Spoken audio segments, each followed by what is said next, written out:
오늘 누가복음 강의 6번째 시간입니다. 예수님 세례 받고 기도하실 때, 이런 제목으로 말씀 나누도록 하겠습니다.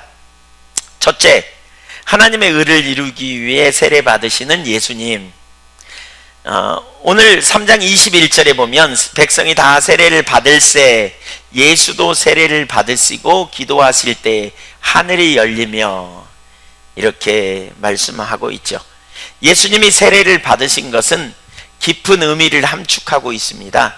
예수님의 공생애가 시작된 것이지요. 23절에 보니까, 여기 보면 예수께서 가르치심을 시작하실 때에 30세쯤 되시니라, 이렇게 말하고 있어요. 예수님이 공생애를 시작할 때 연세가 30세. 민수기 4장에 보면 보통 제사장은 공식적으로 30세가 될 때에 제사장 노릇을 할 수 있어요. 그러니까 대제사장으로 오신 예수님은 이제 공생애를 시작하신 것입니다. 그래서 예수님의 세례는 바로 공생애를 시작하신 사건과 관련이 있어요. 베드로가 예수님의 생애를 요약할 때 사도행전 1장 21절에 이렇게 말하거든요. 이러함으로 요한의 세례로부터 우리 가운데서 올려져 가신 날까지, 그러니까 예수님의 생애를 이렇게 요약해요. 요한이 세례받던 날부터, 요한에 의해 세례받던 날부터 올려져 가신, 승천하신 날까지, 이렇게 요약해요. 그러니까 예수님이 세례는 예수님의 공생애를 시작하신 출발점이라고 할 수 있죠. 예수님은 인간의 몸을 입고 오셨지만 죄인은 아닙니다. 따라서 예수님께서 세례를 받아야 될, 회개의 세례를 받아야 될 이유가 없는 죄인이 아니시기 때문에, 다만 회개와 세례가 필요 없었던 예수님은 자신이 구원할 사람들과 스스로를 동일시하려고 했습니다.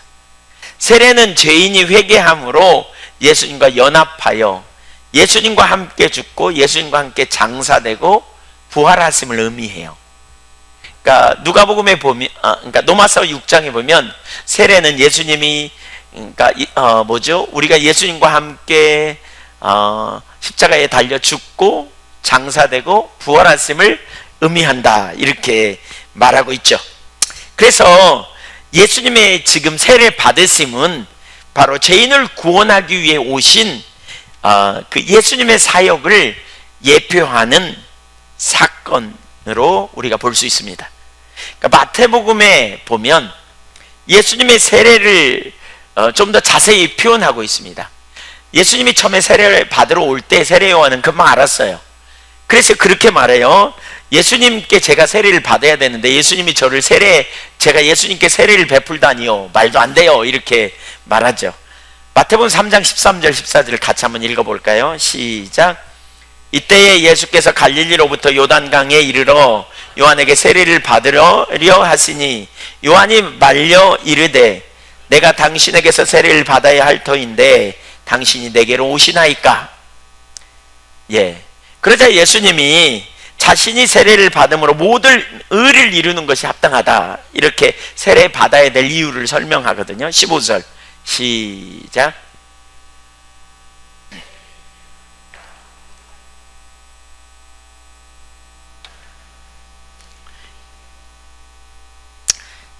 세례 줄 수 없습니다. 예수님, 제가 어떻게 예수님을 세례합니까? 그랬더니 예수님이 이렇게 말하죠. 이제 허락하라. 우리가 이와 같이 하여, 그러니까 너는 세례를 주고 나는 세례를 받고 이와 같이 하여 의를 이루는 것이 합당하다, 마땅하다, 그것이 옳다, 이렇게 말하고 결국 세례를 받게 되죠. 여기 이제 허락하라는 말은 바로 지금, 곧, 이 말입니다.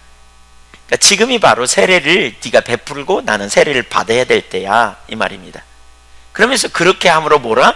모든 의를 이루는 것, 곧 하나님의 뜻을 이루는 거야 라고 말씀하죠.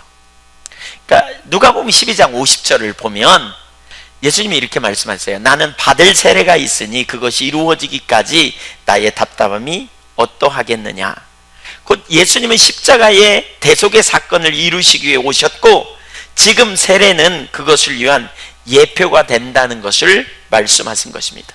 그리고 그것이 바로 하나님의 의를 이루는 것입니다. 예수님은 이 땅에 사시는 동안 하나님의 뜻을 이루는 것에 온전히 초점을 두셨습니다. 그러니까 하나님의 의를 이룬다는 말은 하나님의 뜻을 이룬다, 그런 표현이거든요. 그래서 예수님이 십자가에 달려 죽으실 것의 예표를 이루는 사건, 그래서 세례를 받는 것은 하나님의 뜻을 이루는 거야 라고 말씀하는 것이지요. 사실 예수님은 일생 동안 하나님의 뜻을 이루는데 되게 관심이 많아요. 그러니까 그것이 예수님의 이 땅에 오신 목적 중에 핵심이에요. 시편 40편 7절에 보면 이런 표현이 있어요. 이사야 40장 7절, 그때 내가 말하기를 내가 왔나이다. 나를 가르쳐 기록한 것이 두루마리 책에 있나이다. 나의 하나님이여, 내가 주의 뜻 행하기를 즐기오니 주의 법이 나의 심중에 있나이다 하였나이다. 요한복음 4장 34절에도 같이 읽어볼까요? 시작. 예수께서 이르시되 나의 양식은 나를 보내신 이의 뜻을 행하며 그의 일을 온전히 이루는 이것이니라. 내가 매일 먹는 양식, 그게 뭐냐? 하나님의 뜻을 이루는 것이다. 그러니까 매일 먹는 양식처럼 아버지의 뜻을 이루는 걸 소중히 여겼어요. 5장 30절, 나는 아무것도 스스로 할 수 없노라. 듣는 대로 심판하노니 나는 나의 뜻대로 하려 하지 않고 나를 보내신 이의 뜻대로 하려 함으로 내 심판은 의로우니라. 내 뜻대로 하려 하지 않고 나를 보내신 하나님의 뜻대로 행하려고 해. 이게 예수님의 마음입니다. 요한복음 8장 29절 보시죠. 나를 보내신 이가 나와 함께 하시도다. 내가 항상 그가 기뻐하시는 일을 행함으로 나를 혼자 두지 아니하셨느니라. 그러니까 내가 항상 그가 기뻐하는 일을 행하셨다. 그 말은 그분의 뜻을 따라 살았다, 그분의 뜻을 따라 선택했다, 이 말입니다. 나는 항상 아버지가 기뻐하는 일을 선택했어, 이 말입니다. 이 말입니다. 하나님의 사람은 언제나 하나님의 의를 이루는 삶을 살려고 해야 돼요. 그분의 뜻을 이루는 것이 우리 그리스도인의 삶이에요. 우리 그리스도인들도 순간순간 이렇게 말해야 돼요. 우리가 이같이 하여 의를 이루는 것이 마땅하니라. 우리가 어떤 행동을 한 다음에 이렇게 말하는 거예요. 내가 이처럼 하여 하나님의 의를 이루는 것이 마땅하다. 왜 그렇게 해야 돼? 꼭 그렇게 살아야 돼? 내가 이같이 하여 하나님의 의를, 모든 의를 이루는 것이 마땅하다. 이게 당연하다, 내가 그리스도인으로서, 이 말입니다. 한번 따라서 보세요. 내가 이같이 하여 하나님의 모든 의를 이루는 것이 그리스도인다운 삶이다, 그 말입니다. 마땅히 내가 행해야 될 바야, 이렇게 표현하는 것이지요. 어떻게 이 삶이 가능해요? 여러분, 우리가 살아가는 동안 욕심대로 살지 않고 감정대로 살지 않고 하나님의 뜻을 행하여 하나님의 의를 이루는 삶이 어떻게 가능해요? 어떻게 그 일이 가능해요? 믿음입니다. 믿음. 믿음으로만 이 삶을 살 수 있어요. 하나님을 믿는 사람, 하나님이 살아계시고 하나님이 생사화복을 주관하시는 분이시라는 것을 분명히 아는 사람은 하나님의 뜻을 이 땅에서 이루어요. 하나님의 뜻을 순종하며 가요. 그러니까 이건 믿음으로 가능해요. 하나님이 살아계심을 알기 때문에요. 하나님이 능력이 하나님이심을 알기 때문에요. 그래서 우리 신앙에 참 중요한 게 이 기본이 참 중요하다, 제가 그런 표현을 자꾸 하죠. 기본 중에 기본이 뭐예요? 내가 믿는 하나님이 누구인지를 아는 거예요. 내가 믿는 하나님이 얼마나 능력이 하나님인지, 얼마나 전능하신지, 얼마나 신실하신지, 그 하나님을 알게 될 때 우리가 어떻게 하느냐? 그 하나님께 전부를 걸고 하나님의 뜻을 따라 우리의 삶을 조정하고 순종하고 나갈 수 있어요. 믿음은 하나님을 아는 거예요. 믿음은 하나님께 전부를 걸고 나가는 거예요. 믿음이 있는 사람은 하나님께 반응해요. 믿음 있는 사람은. 여러분 한번 생각해 보세요. 이쪽으로 가면 가스덩굴이 있고 길이 좁아요. 그런데 거기 가면 보물이 있어요. 보물이. 엄청난 보화가 숨겨져 있어요. 그걸 내가 알았다. 그럼 가스 있다고 안 가겠어요? 길이 좁다고 안 가겠느냐고요. 가요. 가요. 왜 우리가 믿음의 삶을 살지 못하냐면, 왜 우리가 하나님의 의를 이루는, 뜻을 이루는 삶을 못 사냐면 하나님을 몰라서 그렇고요. 거기에 보물이 있다는 걸 몰라서 그래요. 한마디로 말하면 믿음이 없어서 그래요. 믿음이 있을 때 우리는 그리스도인다운 삶을 살 수 있게 돼요. 그리고 믿음이 있으려면 뭐 하느냐? 바로 하나님을 아는 거예요. 하나님을 아는 만큼 우리가 하나님을 신뢰할 수 있는 것이지요. 하나님을 알기 때문에. 하나님이 누군데요? 우리에게 상급이에요. 하나님이 나의 변호사가 되세요. 하나님이 나의 보호자가 되시고 하나님이 우리의 힘이 되시고, 궁극적인 승리가 하나님께 있는 것을 알기 때문에 우리는 믿음의 선택을 하는 거죠. 의를 따라 행하는 삶이 바로 그와 같은 것이지요. 그래서 바울 사도는 에베소 교회를 위해 기도할 때 지혜와 계시의 성령을 너희에게 주사 하나님을 알게 해달라고 에베소서 1장 17절을 가지고 기도했어요. 오늘날 많은 사람들이 이런 이야기를 하죠. 교회 다니는 사람들 보고 실망했다, 이런 표현을 해요. 그러니까 여러분 중에도 그런 얘기 들었을 거예요. 어떻게 당신 교회 다니면서 그렇게 하냐. 핍박의 이유죠. 그렇죠? 어떤 사람들은 그렇게 얘기해요. 난 교회 다니는 사람들 때문에 실망돼서 교회 안 다녀요. 전도하다 보면 이런 분들 꽤 많아요. 예수 믿는 사람들이 어떻게 그렇게 하냐, 이렇게 말해요. 교회 다니는 사람들이 그렇게 불량하더라, 할 수 있어. 더 불량하더라, 뭐 이런 얘기. 여러분들 들어보셨나요? 그런 얘기? 전도하다 보면? 저는 이런 사람들을 말을 들으면 참 당황스러워져요. 과거에 참 당황스러웠어요. 왜 우리가 이런 말을 들을까? 그런 생각을 곰곰이 하다가 그 이유를 알겠더라고요. 지금은 그런 말 하는 사람들한테 제가 그렇게 얘기해요. 우리 기독교는 하나님을 믿는 건데, 근데 하나님은 영이시기 때문에 눈에 보이지 않아요. 대신에 말씀을 주시고 말씀으로 자신을 나타내시죠. 근데 믿음이 있는 사람은, 그리스도인은 보이지 않는 하나님이 계심을 알기 때문에, 그리고 그 하나님이 우리의 능력이고 그 하나님이 우리의 상급임을 알기 때문에 하나님께서 도우실 것과 인도하실 것을 신뢰하여, 그래서 일상에서 하나님을 따릅니다. 그렇죠? 하나님을 신뢰하기 때문에 하나님이 기뻐하시는 삶을 선택하고, 그렇기 때문에 손해가 나더라도 억울해도 하나님이 기뻐하시는 길을 선택한다. 근데 믿음이 없으면 종교적인 모양과 헌신은 있다 할지라도 하나님이 기뻐하시는 삶을 선택하기보다 인간의 욕심을 따라 행할 수 있다. 그래서 교회 다닌다고 다 믿음이 있는 건 아니다. 물론 교회 다니면서 믿음이 생기고 잘하게 되면 더 잘 살 거다. 그러니까 교회 다니는 사람을 보면서 어떻게 예수 믿는다고 저렇게 살아라고 말하기보다, 믿음이 없는 사람이구나, 그렇게 이해하면 된다. 교회 다닌다고 하루아침에 다 바뀌는 게 아니다. 우리가 믿음이 충만한 것 같다가 순간적으로 자기중심으로 가면 하나님을 따라가는 게 아니고 욕심을 따라가고 감정을 따라 욱하는 심정으로 그렇게 갈 수도 있다. 그러니까 이해해라, 기다려줘라. 제가 이런 표현을 합니다. 사실 우리 신앙은 막연한 의식을 잘 지키고 공을 들이면 복받는 샤머니즘이 아닙니다.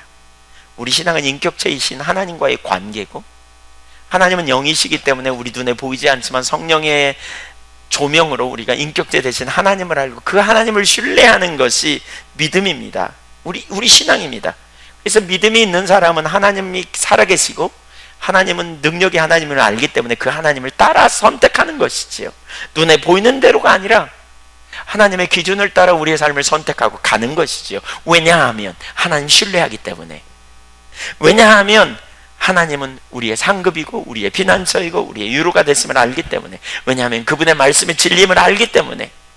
그래서 그런 사람을 보면서 옆에서 그러는 거예요. 어떻게 너는 바보냐? 왜 그렇게 하냐?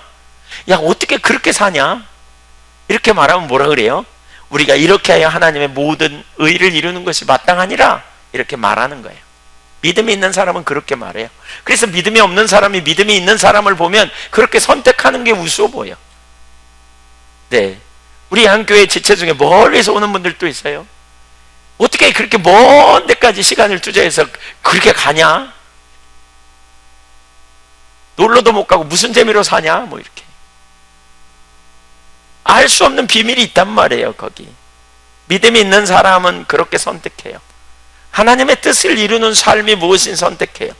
이것이 바로 주님 안에 거하는 삶이고요, 주님과 동행하는 삶입니다. 요한복음 15장 10절 보세요. 내가 아버지의 계명을 지켜 그의 사랑 안에 거하는 것 같이 너희도 내 계명을 지키면 내 사랑 안에 거하리라. 단순히 기록된 몇 가지 규칙을 지키고 안 지키고의 문제를 말하는 게 아니에요. 여기 계명은 인격적인 하나님과의 관계 안에서 그분의 사랑을 알고 그분을 사랑함으로 내가 그분이 기뻐하시는 뜻을 행하는 거예요. 어떻게요? 그분을 알기 때문에, 믿기 때문에. 그렇게 행하는 게 뭐예요? 하나님을 기쁘시게 하는 삶이고 그 안에 능력이 있어요.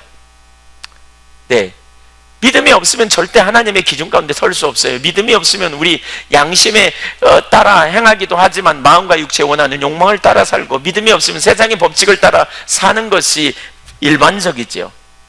그러나 우리는 포도나무의 삶, 주님과 동행하는 삶을 사는 게 뭐냐?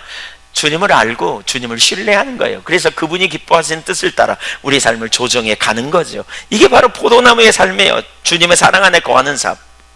우리 그리스도인은 어떤 순간이든지 이렇게 해야 돼요. 하나님의 의를 이루는 삶, 곧 하나님의 뜻을 이루는 삶, 이걸 명심하며 살아가는 거예요. 감정이나 욕심을 따르지 않고 진리에 동의하여 가는 거죠. 범사의 주를 인정하며 가는 거죠. 그리스도인은 용서해요. 왜요? 하나님 믿기 때문에요.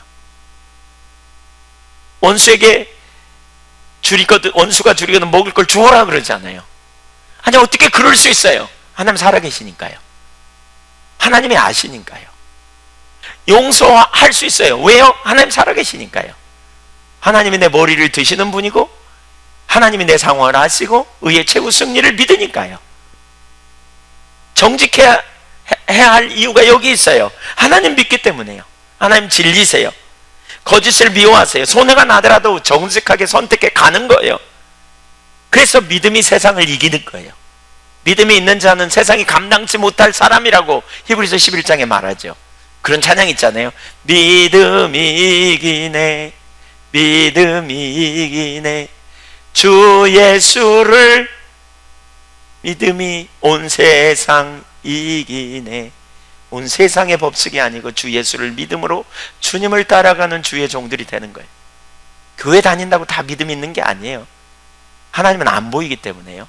눈앞의 이익을 쫓아가고 우리는 욕망을 따라가고 혹은 감정을 따라가고 우리는 쓴뿌리에 나오는 생각을 따라가고, 네, 그때 쓴뿌리가 우리를 통치하고 그때 감정이 우리를 통치하고 그때 욕심이 우리를 통치하고, 그게 뭐예요? 육체의 종로로 탄 삶이에요. 그러나 우리가 용서하고, 그렇죠? 진리를 따라 행하기를 선택하고 손해를 보더라도 정직하고, 때로는 바보처럼 보일지라도 하나님이 기뻐하시는 삶을 선택해 가고, 이게 뭐예요? 누가 통치하는 삶이에요? 이게 하나님이 통치하신 삶이에요. 그게 하나님의 나라예요. 그게 하나님의 나라예요. 그게 믿음을 이기고 세상을 이기고 그게 하나님이 기뻐하시는 삶이에요. 하나님을 믿는다면 하나님이 우리의 상급이고 하나님이 우리의 방패이기 때문에 우리는 하나님의 길을 선택해 가는 거죠. 내가 바보냐? 내가 그렇게 살게? 많은 사람들이 이렇게 말하죠. 그렇다면 우리는 하나님의 길로 행하여 모든 의를 이루는 자리로 가야 돼요. 하나님이 우리의 방패요 상급이라면 이게 성도들의 합당한 삶이란 말이에요. 예수님은 항상 하나님의 뜻을 행함으로 아버지가 예수님과 함께 하셨던 것처럼 우리가 주님의 뜻을 따라 행할 때 주님이 내 안에 사는, 내가 주님 안에 사는 삶이 이루어져요. 이게 마태복음 6장 33절에 이러잖아요. 너희는 먼저 그의 나라와 그의 일을 구하라. 그리하면 이 모든 것을 너희에게 뭐하리라? 더해 주신다는 거예요. 더해 주신다는 거예요. 우리가 먼저 그의 나라와 일을 구하라. 그러면 더해 주신다. 우리 오늘날 많은 사람들의 초점은 어디 있냐? 더해 주신대. 더 받으려면 그의 나라와 일을 구해. 그의 나라와 의가 뭔지도 몰라요. 이게 이 구절이 어디서부터 나왔습니까? 마태복음 6장 19절 이하의 재물과 하나님과의 관계에 대해서 말하죠. 6장 24절에 하나님과 재물을 겸하여 섬길 수 없다 그렇게 표현해요. 혹 이를 사랑하나 저를 미워하거나 이를 중히 여기나 저를 경히 여긴다. 너희가 하나님을 사랑하면 하나님을 소중히 여길 거다 그 말입니다. 하나님과 재물을 겸하여 섬길 수 없다 이렇게 말하면서, 그러면서 뭐라 그래요? 그러니까 너희가 무엇을 먹을까 마실까 입을까 염려 마. 들에 피는 백합과 공중에 난 새를 보라. 수고하지 않고 길쌈하지 않아도 너희 천부께서 다 먹이시지 않니? 그러면서 뭐라 그랬어요? 이 모든 것은 이방인들이 구하는 거야. 하나님이 너희의 아빠 노릇 해주시고 너희에게 필요를 채우시겠다고 하시잖아. 이렇게 말씀하죠. 그러면서 뭐라 그럽니까? 너희가 할 일은 먼저 그의 나라와 그의 의야. 그의 나라가 뭐예요? 하나님의 통치 아래 들어가는 거예요. 육체의 통치가 아니라 하나님의 통치 안에 들어가고요. 그래서 우리는 하나님의 뜻을 행하는 거예요. 이게 믿음의 사람이에요. 이게 그리스도인이에요. 우리가 할 일은, 그때 하나님께서 뭐라고요? 세상에서 손해나는 것 같지만, 세상에서 못 살 것 같지만 하나님이 다 먹거리 마실거리 입을거리 채워주신다는 거예요. 그렇게 살면 하나님이 뒷받침 하시겠다는 거예요. 이게 믿음의 삶이에요. 이게 믿음의 삶. 손해날까봐 거짓말하고 그렇게 하면 잘 못 살까봐 속이고 이런 거 하지 말고 믿음으로 하나님의 의를 이루는 이런 삶을 살라는 거죠. 그리스도인이 살아야 할 삶이에요. 우리가 그렇게 결단하고 그렇게 살아갈 때 하나님께서 저와 여러분을 통해 영광을 받으시고요, 우리가 그런 믿음의 선택을 하면서 이렇게 말해야 돼요. 내가 이처럼 행한 것은 이처럼 행함으로 하나님의 모든 의의를 이루는 것이 마땅한 바야. 이렇게 말하는 거예요. 너 왜 그렇게 살아? 어떻게 그렇게 가지고 살 수 있어? 라고 말하면 이렇게 행하는 게 마땅한 일이야. 내가 어거지로 하는 게 아니야. 이건 자연스러운 일이야. 이건 너무 당연한 일이야. 이것이 하나님의 의의를 이루는 일이야. 이게 그리스도인의 삶이에요. 사랑하는 여러분, 믿으십니까? 여러분은 하나님을 믿는다면 믿는 바, 내가 믿는 바 하나님, 나의 상급이고 나의 힘이 되시고 나의 의의가 되시고 나의 변호사가 되시고 시편 3편에서 다윗이 고백한 것처럼 내 머리를 드시는 하나님을 믿는다면 하나님을 따라 우리가 선택해 가는 거예요. 우리가 이 삶을 살아야 돼요. 저는 이 구절이 너무너무 가슴에 와닿더라고요. 이 구절 읽을 때 그런 말이 제 마음에 들었어요. 마태복음 아까 그 3장 15절이죠. 우리가 이같이 하여 어떻게 해요? 우리가 이같이 하여 주의 뜻을 이루는 것이 마땅하다. 하나님의 의를 이루는 것이 마땅하다. 이런 고백이 계속 있기를 축복합니다. 왜? 내가 주의 백성인데, 그쵸? 왜? 내가 하나님의 자녀인데. 마태복음 6장에도 실제로 이 삶이 능력이 있어요. 고린도 후서 6장에도 16절 이하에 그러잖아요. 우상 숭배하는 자들과 따로 있으라. 그러면서 뭐라 그래요?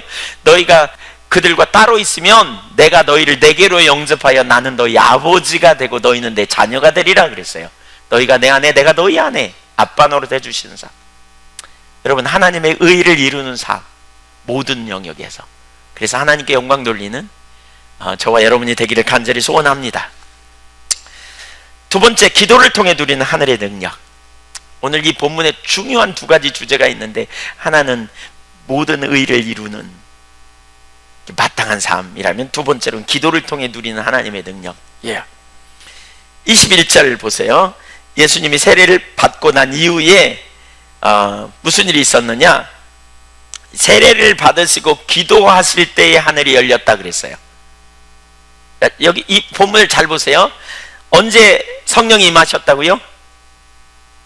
세례 받고 성령이 임했다. 보통 다른 본문 마태복음이나 마가복음은 그렇게 말해요. 근데 여기서는 뭐냐? 세례 받고 뭐 할 때? 기도하실 때. 누가복음에서는 기도를 강조해요. 누가복음은 기도가 강조되어 있어요. 이 누가복음을 통해 우리에게 주신 하나님의 의도가 뭔지 우리가 읽어야 돼요. 정말 중요해요. 저는 예수 믿고 제가 십자가 복음을 이해하면 이해할수록 기도의 중요성을 정말 많이 깨닫는 것 같아요. 우리의 자원으로 살 수 있는 것과 살 수 없는 게 있어요. 근데 우리 자원으로 살 수 없는 일이 훨씬 많아요. 그렇기 때문에 우리가 능력 없는 삶을 살아요. 그러나 우리는 하나님의 유업을 누리는 하나님의 자녀거든요. 근데 그 유업을 누리는 비결이 뭐냐면 기도예요. 기도를 통해서 우리는 하나님의 유업을 이 땅에서 경험하고요, 누릴 수 있어요. 사실 하나님을 잘 모르기 때문에 우리가 능력 없이 살거든요. 근데 하나님을 알면 우리 삶에 강력한 능력이 있어요. 누가복음 여기 쭉 누가복음에 보면 기도가 되게 강조되어 있는데 성경을 쭉 볼까요? 누가복음 5장 16절 같이 읽어볼까요? 누가복음 5장 16절 시작.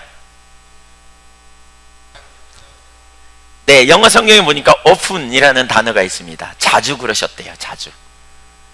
예수는 물러가서 한적한 곳을 기도하셨다. 근데 자주 그러셨대요. 무슨 상황이냐면 나병에 그 걸린 사람을 치유해요. 그러니까 예수님의 소문이 쫙 퍼져요. 사람들이 그러니까 대거 몰립니다. 말씀도 듣고 병도 고침받으려고 대거 나옵니다. 그때 예수님은 뭐 하느냐? 사람들 놔두고 산기도 가버렸어. 근데 그게 한두 번이 아니래. 자주 그러셨대. 그만큼 예수님은 기도를 소중히 여기셨어요. 사역보다 우선이 기도였어요. 일보다 우선이 기도였어요. 예수님은. 그러니까 기도하는 일에 정말 초점을 많이 두셨어요. 네. 중요한 일을 결정하셨을 때마다 기도하시거든요. 또 누가복음 6장 12절 13절 보실래요? 시작. 이때 예수께서 기도하시러 산으로 가사 밤이 새도록 하나님께 기도하시고 밝음에 그 제자들을 부르사 그 중에 12를 택하여 사도라 칭하셨으니, 여기 12 제자를 택하기 전에 뭐 했다고? 밤새 기도했다는 거예요.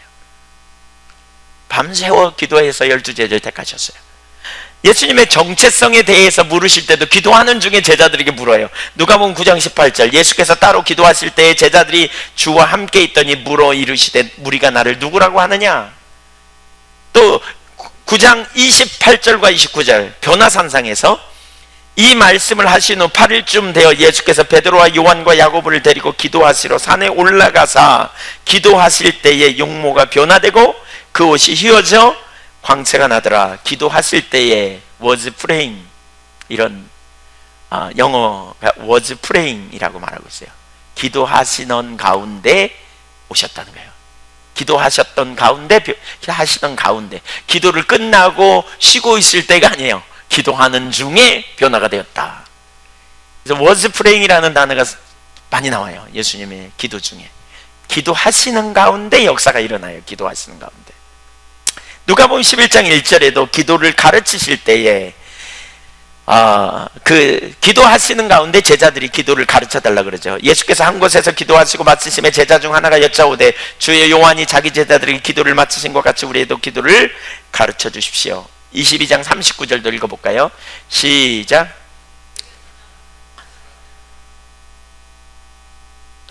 예, 겟세마네 동산에 기도를 하실 때 뭘 따라? 습관을 따라. 습관을 따라. 예수님의 기도는 습관적이었어요. 습관. 40절에 그곳에 이르러 그들에게 이르되 유혹에 빠지지 않게 기도하라. 41절에 그들을 따라 돌 던질 만큼 가서 무릎을 꿇고 기도하여. 예수님은요 습관적으로 기도하셨어요. 기도하는 자리가 정해져 있었어요. 기회만 있으면 가는 거예요. 그냥 밤에도 가고 낮에도 가고 사역하다가도 가고 사역 마치고도 가고, 그냥 우선순위가 기도였어요. 누가복음 23장 34절, 예수님이 십자가상에 달렸을 때 7마디를 하시는데 그 첫 번째 마디와 마지막 마디가 기도로 시작하고 기도로 마칩니다. 34절, 이에 예수께서 이르시되 아버지 저들을 사하여 주옵소서 자기들이 하는 것을 알지 못함이니이다 하시더라. 그들이 그의 옷을 나누어 제비 뽑을세. 46절도 읽어볼까요? 시작. 예수께서 큰 소리로 불러 이르시되 아버지 내 영혼을 아버지 손에 부탁하나이다 하고 이 말씀을 하신 후 숨지시니라. 습관처럼 기도하셨습니다. 예수님은. 왜 그랬을까요? 기도가 그만큼 중요하기 때문이에요. 여러분, 우리 신앙생활의 기도가 얼마나 중요한지 몰라요. 사실 예수님은 기도해야 능력을 받는 분은 아니세요. 그럼에도 그분은 우리와 같은 인간의 형체를 입으시고요 오셔서 우리와 같이 시험을 받으셨어요. 그리고 우리의 모범이 되세요. 우리의 삶과 사역에 있어서도 그래요. 기도를 통해서 우리는 하나님의 능력을 경험할 수 있어요.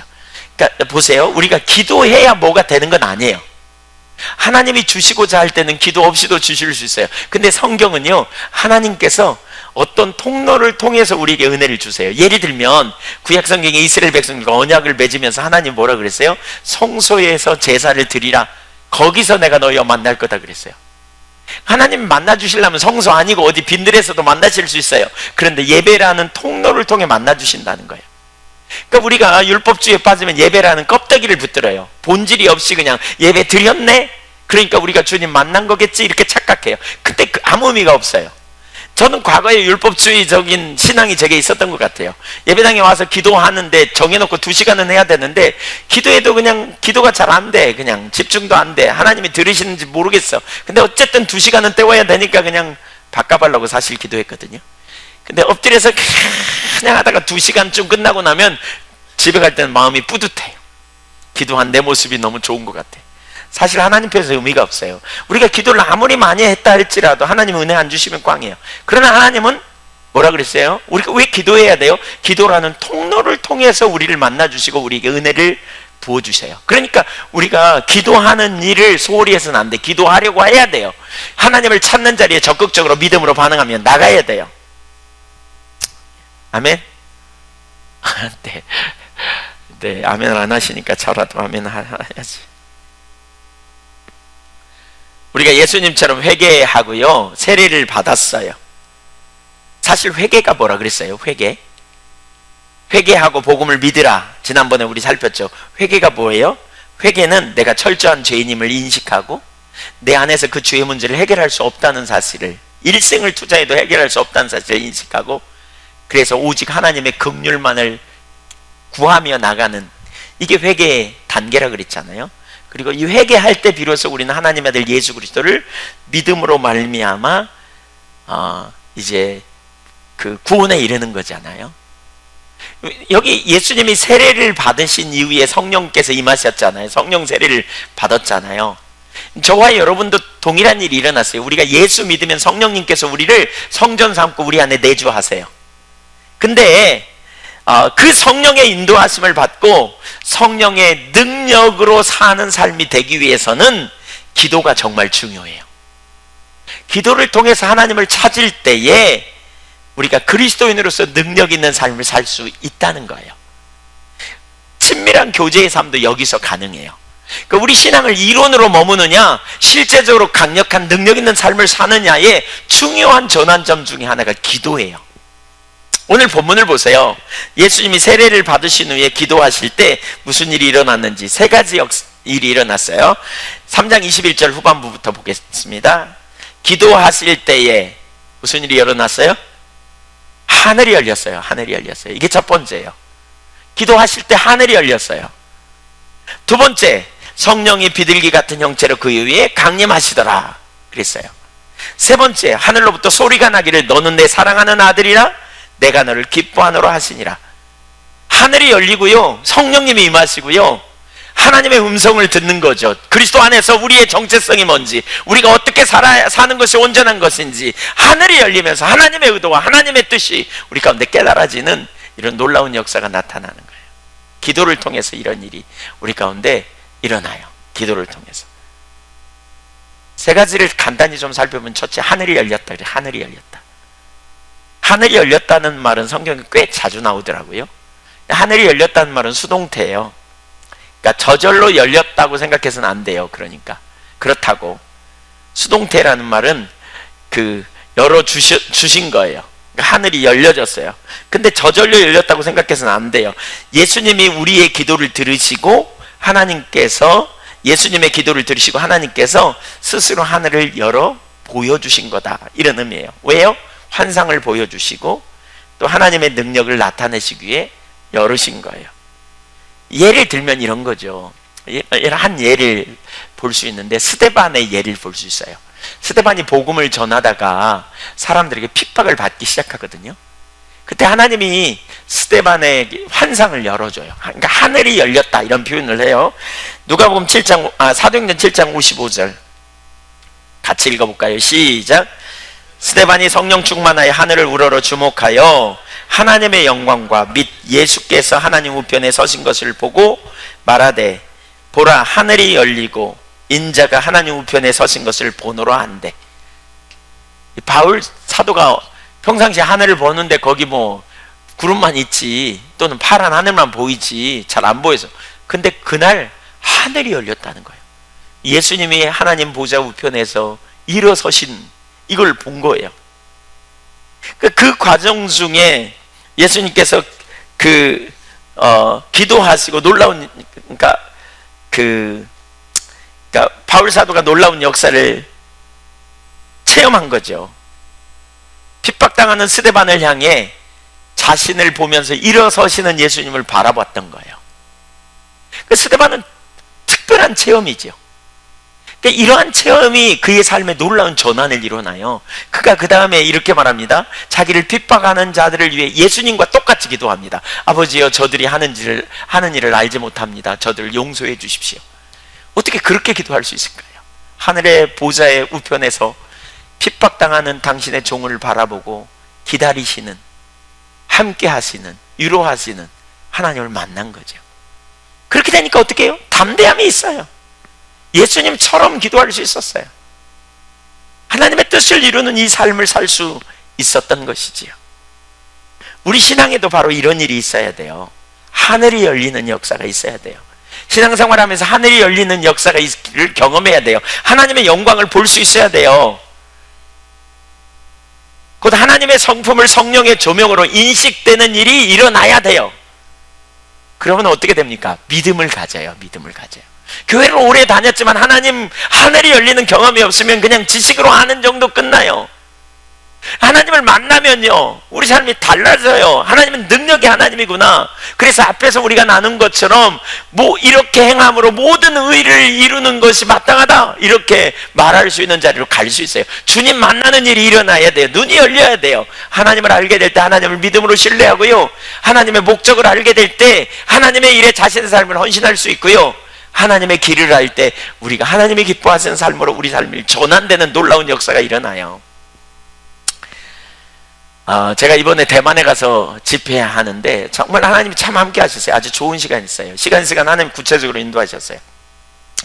첫날 가가지고 저녁 집회에 여기서 가자마자 이제 해서 옷도 못 갈아입고 그냥 시간이 빠듯해서 바로 교회로 가가지고 이제 집회 입은 옷 그대로 집회하게 됐는데, 가서 딱 앉아있는데, 앞에서 앉아있는데 찬양하는 가운데 갑자기 하나님께서 어떤 깨달음을 제게 주셨어요.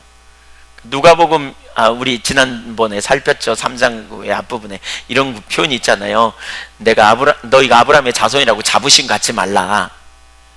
내가 이 돌들을 통해서도 아브라함의 자손을 만들 수 있다. 기억나세요? 네. 기억 안 나신가요? 여기 찾아볼까요? 네. 이 구절이 딱 생각이 나요. 이 아브라함의 돌. 그러면서 저에게 그런 마음을 주시는 것 같아요. 내가 돌로도 네가 하는 일 할 수 있어. 네가 여기에서 복음 전하는 거 내가 돌을 명해서라도 할 수 있어. 이런 생각이 벌떡 올라와요. 근데 과거에 이런 일이 있었거든요. 그러면서 이제 다른 것도 생각이 났는데, 그 과거에 이런 일이 있었어요. 제가 미국에 가려고요, 여러 통로를 통해서 갈 기회가 있어가지고 가려고요, 비자를 냈다가 3번이나 거절당했습니다. 미국 비자 3번, 요즘 무비자라 가지만 옛날에 3번 거절당하면 나올 확률이 없습니다. 그래서 제가 왜 미국 대사관 들어갈 때는 친미주의자였는데 나오면서 반미주의자가 돼가지고 다시는 안 간다, 내가 침을 터트려갖고. 그리고 안 가려고 그랬는데 또 미국에서 집회 와달라고 왔어요. 한 번만 더 신청해봐야 되겠다. 그리고 갔습니다. 서류 나름대로 잘 준비해가지고 가서 이제 여권을 이렇게 뒤밀었잖아요, 순서가 돼서. 근데 또 저희가 선 줄은 가면 쭉 이렇게 인터뷰를 하거든요. 근데 어떤 줄은 막 계속 막 보내요. 근데 어떤 줄은 다 거절이야, 다 거절. 근데 저희가 꼭 간 줄은 또 거절을 많이 하네요. 가만히 뒤에서 지켜보니까. 야, 근데 거기서 딱 우리 이름을 부르는 거 있죠. 야, 이거 쉽지 않는데. 근데 갔더니 이 영사가 이 여권을 가지고 서류도 하나도 안 보고요, 여권만 쭉 이렇게 넘겨보더라고요. 그랬더니 제껴놓고, 제 안에 여권을 들어서 쭉 넘겨보고 제껴놓더니 가래요. 저는 거절당한 건가? 근데 가만히 생각해보니까 여권을 안 주고 가라 그래. 그게 된 거예요. 그래서 가자 그랬더니 제 아내가 아직 또 안 됐냐고 그래요. 그래서 아니, 된 것 같아. 빨리 와와. 네, 이 서류 보면 3번 거절당한 게 써있기 때문에 안 될 수도 있어요. 근데 그래서 빨리 나와. 그래갖고 얼른 도망 나오느라고 가방도 놓고 나왔어요. 그래갖고 다시 나중에 가서 찾아가지고요. 예. 얼마나 기분이 좋은지 모르겠더라고요. 근데 그런 즈음에 누가 저한테 전화 와가지고 그러는 거 있죠. 하나님이 저를 위해 기도하는데 감동을 주셨대요. 내가 이길수 목사를 미국에 보낼 건데 랜덤했다고 말해라 그러셨대요. 랜덤이라는 말은 아무거나 골라 잡았다는 거거든요. 되게 불편하더라고요. 이왕이면 내가 이길수 목사를 보내는데 지명해서 불렀나니 내가 저를 쓸 것이다, 이러면 얼마나 좋아요. 듣는 저도 기분 좋고. 근데 왜 주님이 그렇게 하셨을까? 그분이 아마 시기 질투로 잘못 들었을 거야. 제가 이제 속으로 그렇게 합력. 근데 딱 이번에 갔는데 그 말이 딱 생각나는 거 있죠. 그 말이 딱 생각나고, 내가 돌들을 통해서도 그 일을 할 거야. 근데 그러면서 제가, 그래요 주님, 그렇네요, 제가 주님께 붙잡힌 돌멩이에 불과해요. 그래서 막 그러고 있는데, 하나님 정말 겸손하게 제가 서기를 원해요. 영광은 주님만 받고 저는 감춰주세요. 이러고 있는데, 내가 그럼에도 불구하고 너를 얼마나 사랑한 줄 아냐? 이런 이제 감동이 있었어요. 전 주님의 음성이라고 믿어요. 그래서 제가 이제 집회 마치고요, 집회 중에 제가 그 기도 중에 그런 생각이 들었어요. 앞으로 내 홀을 하나 만들리라 내가. 그래서 중국 분들이잖아요. 거기 물어봤어요. 붙들린 돌이 뭐냐? 그랬더니 붙들린 종가 한자로 그렇더라고요. 그리고 돌석. 그래서 앞으로 저를 조석이라고 불러주세요. 제가 그렇게 할까 해요. 조석, 붙들린 돌. 예, 겸손한 돌. 돌멩이에 불과하다는 거예요. 돌멩이에 불과하다는 거예요. 여러분, 제가 하나님의 성령께서 깨닫게 하지 않으셨다면 정말 제가 교만했을 것 같아요. 원래 사람이 내놓을 게 별로 없어도요, 다 제 잘난 맛을 살기 때문에 교만해요. 저 나름대로 교만한 자리에 아마 설 거예요. 하늘이 열리는 게 왜 중요한지 아십니까? 하나님의 관점으로 나를 보고요, 하나님의 관점으로 환경을 보고요, 하나님의 관점이 열려야 우리가 담대할 수 있고요, 하나님의 관점이 열려야 우리가 겸손할 수 있고요, 하나님의 관점으로 하나님을 봐야 우리 삶에 능력이 있어요. 우리가 믿는 하나님이 얼마나 놀라운 능력이 하나님인가. 사실 많은 사람들이 교회 다니는 거 무슨 재미로 사나 이렇게 말하죠. 그 몰라서 그래요. 못 봐서 그래요. 눈이 감겨서 그래요. 지난주에 나눴지만 왜 그런 얘기 했잖아요. 제 친구가 그랬다고. 너 친구가 예수 믿고 장로가 되니까 주변 사람들이 그러더라고. 네가 예수 믿으면 다 믿겠다 그러면서 너 무슨 재미로 사냐? 술도 안 먹고 담배도 안 피고 놀러도 안 가고 주일날 맨날 교회 가고. 그 친구가 그렇게 대답한대잖아요. 쏠쏠한 재미가 있다고. 여기에도 굉장한 재미가 있다고. 우리는 알잖아 그 재미? 막 이러면서 얘기하더라고요. 굉장한 재미가 있어요. 이 말이 지금 무슨 말인지 모르는 분들이 있어요. 들으면서 예수 믿는 거 어거지로 와서 앉아있는데 무슨 쏠쏠한 재미야. 죽을 것 같은데. 눈이 열려보세요. 달라져요. 여러분, 우리 눈을 열어달라고 구해야 돼요. 하나님이 살아계시고요, 능력의 주님이세요. 주님이 우리의 인간의 생사화복을 주관하시고 주님이 동시하실 때 강력한 능력의 역사가 나타난다고요. 하나님을 아는 만큼 그래서 우리 삶은 담대할 수 있어요. 여러분, 기도해야 하세요. 기도하면 눈이 열려요. 복음의 세계가 얼마나 놀라운지, 하나님의 나라가 얼마나 놀라운지, 얼마나 놀라운 축복인지, 주님 안에 얼마나 놀라운 능력이 있는지, 주님의 말씀이 곧 진리요 우리에게 진정한 생명임을 우리가 알 수 있어요. 그래서 우리는 하나님 찾는 자리에 더 가야 돼요. 남들이 알지 못하는 비밀을 우리는 가진 자로 서는 것이지요. 이런 놀라운 역사가 있기를 축복합니다.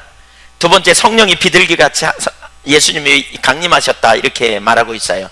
그 성령이 비둘기 같은 형체로 예수님이 강림하셨다 이렇게 말하죠. 여기 왜 비둘기 형체일까? 왜 비둘기 형체일까?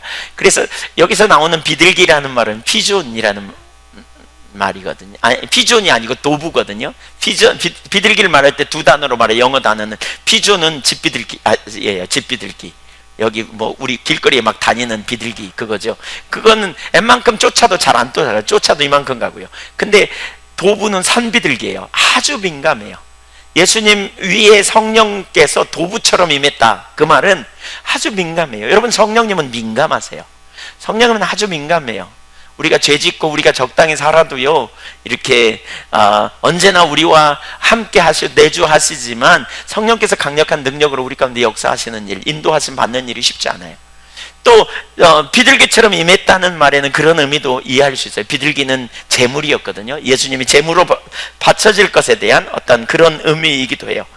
어쨌든 성령의 임하심은 사역을 위한 기름 부으심입니다.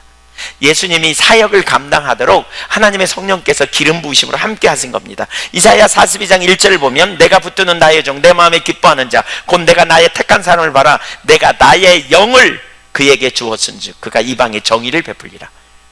이방의 정의를 베푸는 사명을 감당할 텐데 뭐 때문에? 주님이 하나님의 성령으로 함께 하셔서 그 일이 이루어진다 이렇게 말하고 있죠. 하나님의 종, 곧 메시아, 그가 사역을 감당하되 하나님의 영으로 그 일을 감당할 것.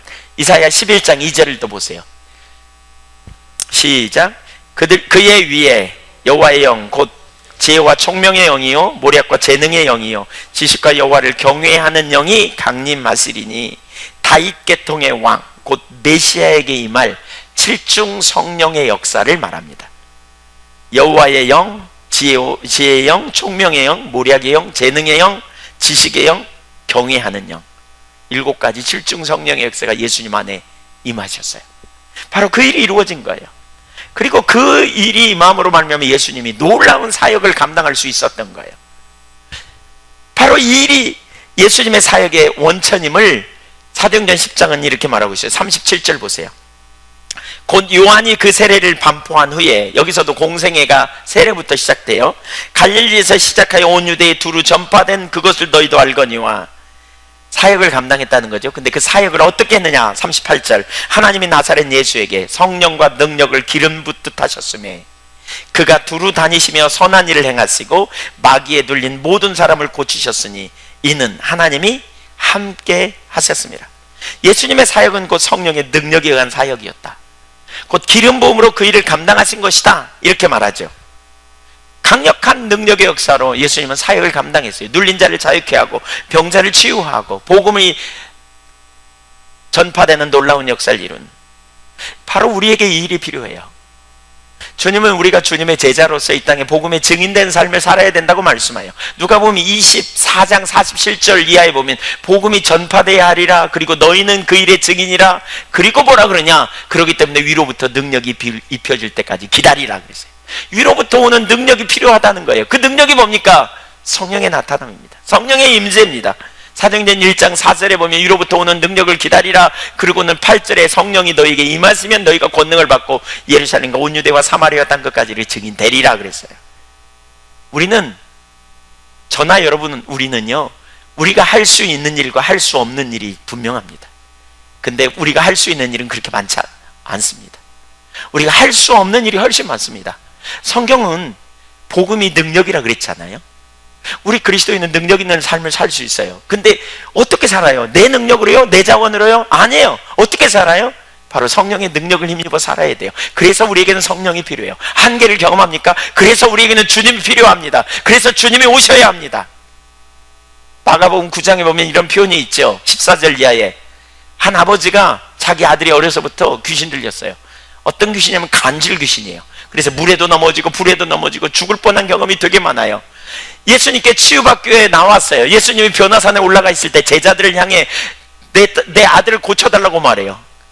그런데 제자들은 과거에 경험이 있었거든요. 귀신 쫓아낸 경험. 누가복음 10장에 보면 70명의 제자들을 둘씩 짝지어 보냈더니 귀신이 떠나가고 놀라운 역사가 나타났어요. 그래서 귀신을 쫓아낸 경험이 있었단 말이에요. 그러니까 이 정도쯤이야. 그리고 달라들었는데 완전히 실패해요. 안 나와요.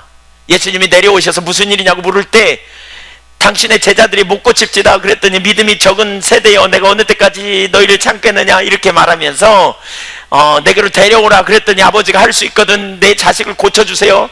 예수님이 할 수 있거든이 무슨 말이냐? 믿는 자에게는 능치 못함이 없다. 믿음을 계속 강조합니다. 그리고는 귀신을 쫓아냅니다. 제자들이 나중에 물어봐요. 예수님 왜 우리는 못 고쳤습니까? 그때 예수님 뭐라 그럽니까? 이런 종류가 있다는 거예요. 너에게 해결할 수 있는 종류가 있고 너에게 조금 있는 능력으로 해결할 수 있는 문제가 있고, 근데 이 종류는 안 돼. 이 종류는 안 돼. 이 종류는 너희가 해결할 수 있는 능력이 아니야. 너희 힘으로 안 돼. 여러분, 우리 그리스도인이 우리가 해결할 수 있는 수준의 삶을 살아요. 그리고 여기 성경에서 말하는 이런 종류의 문제는 못 산다고 생각해요. 그러니까 능력이 없는 거예요. 그러니까 무능한 거예요. 우리가 능력이 없기 때문에 뭐가 필요해요?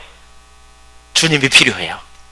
그래서 예수님이 그러죠. 기도 외에는 이런 종류의 문제는 해결할 수 없어요. 여기서 말하는 기도는 뭐예요? 믿음의 기도예요. 믿음의 기도.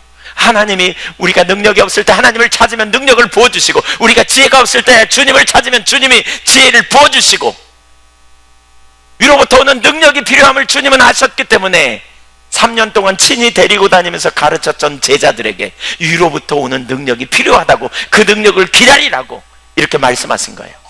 우리가 말씀 좀 공부했다고, 우리가 성경 좀 공부했다고, 내가 좀 성경 지식이 있다고 우리는 성령의 능력이 없이도 살아도 될 수 있을 것처럼, 살 수 있을 것처럼 생각하는 건 대단히 착각이에요. 그래서 우리는 기도가 필요해요. 여러분, 한계를 경험합니까? 이런 종류의 문제는 기도를, 믿음의 기도를 가지고 주님 앞에 위로부터 오는 능력이 필요하다고, 성령님 내게 역사해달라고, 내 눈을 열어달라고, 나로 성령으로 충만케 해달라고 우리가 이렇게 기도해야 돼요. 아멘? 기도하시자고요. 기도해야 돼요. 그래야 우리 자원의 삶이 아니고요. 빌립보서 4장 13절에서 내게 능력 주신 자 안에서 내가 모든 걸 할 수 있다는 말이 바로 그 말이에요. 우리 자원으로 안 돼요. 내게 능력 주신 주님의 능력으로 우리가 살 수 있어요. 그분의 능력이 필요해요. 그래서 우리가 기도할 때 바로 그 능력을 누리며 살게 되는 거예요. 세 번째, 하늘에서 음성이 들렸어요. 자, 기도했더니 하늘이 열렸어요. 그러니까 예수님이 기도하실 때에 그랬어요. 이 기도가 응답되기까지 기도하신 거예요. 하늘이 열리면서 두 번째 뭐예요? 성령님이 임하셨고요. 세 번째 음성이 들렸어요. 너는 내 사랑하는 아들이야 라는 음성. 여기 보십시오. 22절 후반부에 너는 내 사랑하는 아들이라 내가 늘 기뻐하노라 하시니라. 이 말을 다시 해보면 이런 겁니다. 거기 소유격이 강조돼야 돼요. 그래서 이렇게 번역할 수 있어요. 너는 사랑하는 내 아들이다. 나는 너 때문에 기쁘다. 한번 따라주세요. 너는 사랑하는 내 아들이다. 나는 너 때문에 기쁘다. 얼마나 이게 참, 이 표현이 얼마나 정감 있고 얼마나 신납니까?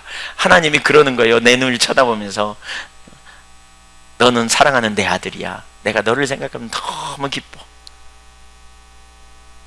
난 너를 생각하면 너무 기뻐. 하나님이 예수님께 지금 이렇게 말씀해 주시는 거예요. 너는 유일한 내 아들이고 너를 생각할 땐 너무 기뻐.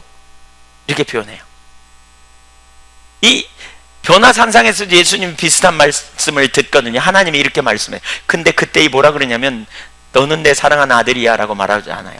이는 내 사랑하니 너희는 저의 말을 들으라 그래요. 예수님이 처음에 세례를 받을 때 하나님이 예수님께 이렇게 말해요.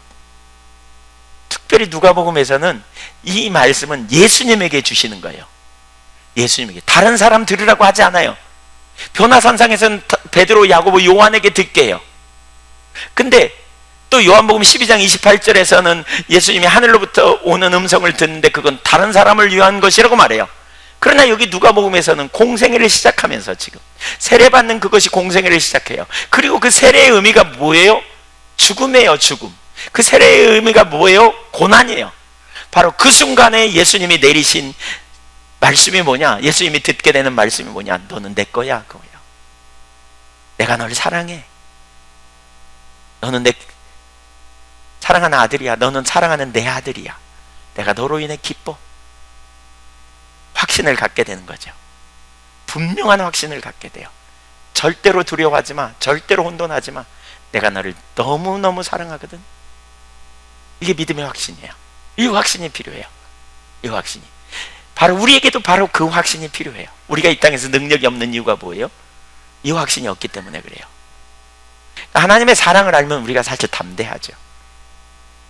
신명기 7장 6절, 7절, 8절은 우리 그리스도인에 대해서 그렇게 말하지 않아요. 뭐라 그랬어요? 보배로운 소유로 여기고 열렬히 사랑하시고 기뻐하고 그래서 독생자를 아끼지 않고 내놓으셔서 대속의 은혜를 베푸신다. 그게 하나님 사랑이에요. 바울이 이 사랑을 알았어요. 이 사랑을 알았어요.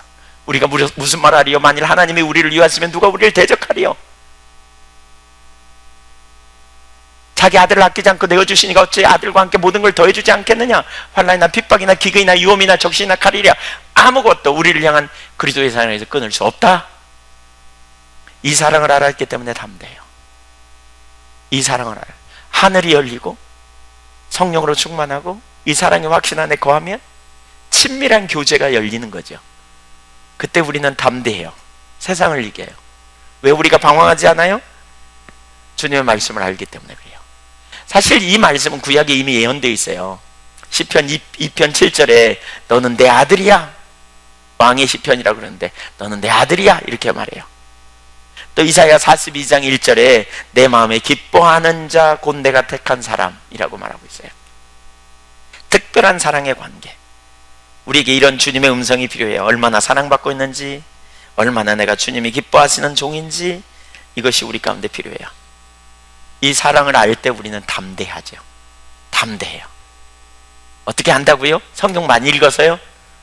네, 성경을 읽는 거 중요해요. 근데요, 하늘이 열리면 성령의 조명이 필요해요. 아멘? 성령께 깨닫게 해주셔야 돼요. 그러면 담대해요. 그럼 방황하지 않아요. 그럼 혼돈하지 않아요. 우리가 담대할 수 있어요. 위기 가운데 담대해요. 하나님이 나를 가장 좋은 길로 인도할 걸 믿기 때문에. 여러분 깨어 기도하십시다. 설교를 저는 바꿔서 뒤집어서 설교할 수도 있다고 생각해요.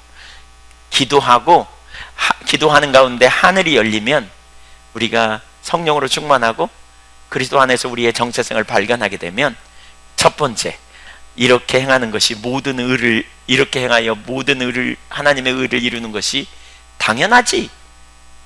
이렇게 우리는 살 수 있어요. 저와 여러분이 그 삶을 살 수 있기를 간절히 소원합니다. 왜 우리가 더 놀라운 은혜를 경험 못하는 줄 아십니까? 기도하지 않아서 그래요. 그런 의미로 본다면 하늘이 열리는 경험이 없어서 그래요. 하나님의 음성을 듣는 경험이 열리지 않아서 그래요. 여러분, 주님 찾으세요. 진짜 주님 만나면 달라요. 주님 만나면 담대해요. 주님 만나면 그 안에 기쁨이 있어요. 그렇게 누가 살아? 난 엄청 부담돼서 난 그렇게 안 살래요. 난 놀고도 싶고요, 난 편하게도 싶고요, 다 편하고 놀 수 있어요. 주님 안에 있으면 더 귀한 것을 경험하기 때문에 우리 삶에 놀라운 능력이 있어요. 어떤 사람들은 가끔 설교 드리면서 부담스러워해요. 제가 알아요. 왜요? 그렇게 누가 살아? 이러니까요. 저는 그런 분들을 보면서 이런 생각이 들어요. 주님 못 만나서 그래요. 하늘이 열리는 경험, 주님을 알게 되면 그 설교를 들으면서 부담스러워하지 않아요. 주님 안에 기쁨이 있기 때문에. 네. 문제의 심각성은 오늘날 너무나 많은 사람이 그럼에도 불구하고, 그런 부담스러워하면서 그럼에도 불구하고 자기는 믿음이 좋다고 생각해요. 근데 사실 그건 믿음이 아니에요. 믿음이 있으면 믿음의 선택을 하게 돼 있어요. 주님을 더 알므로 저와 여러분이 그런 능력 있는 삶을 살 수 있기를 간절히 소원합니다. 아멘.